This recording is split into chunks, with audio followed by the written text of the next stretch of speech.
एक बार की बात है। एक छोटे से गांव में एक किसान रहता था जिसका नाम रामू था।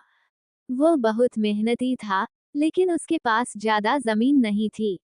वो हमेशा अपने खेतों में काम करता रहता था, लेकिन किसी तरह से उसका जीवन आसान नहीं हो पा रहा था।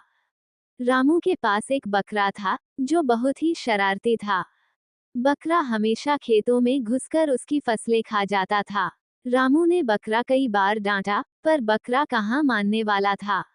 एक दिन रामू ने सोचा, अगर बकरा मुझे नुकसान ही करेगा, तो उसे कुछ सिखाना पड़ेगा। रामू ने बकरा पकड़ा और उसे खेत के बाहर छोड़ने के बजाय उसे अपनी झोंपड़ी के पास बांध दिया। अब बकरा रोज सुबह शाम रामू को अपनी ओर से खुश रहने के तरीके बताने लगा। कभी कभी अगर जीवन में किसी से उलझ पड़ो, तो उसे हंसते हुए संभालो। देखो, मैंने अपनी शरारतों को हंसी में बदल दिया और अब मुझे कोई डांटने नहीं आता। रामू थोड़ी देर के लिए चौंका, फिर मुस्कुरा दिया। उसे समझ में आया कि कभी कभी जीवन में ज्यादा गंभीर नहीं होना चाहिए।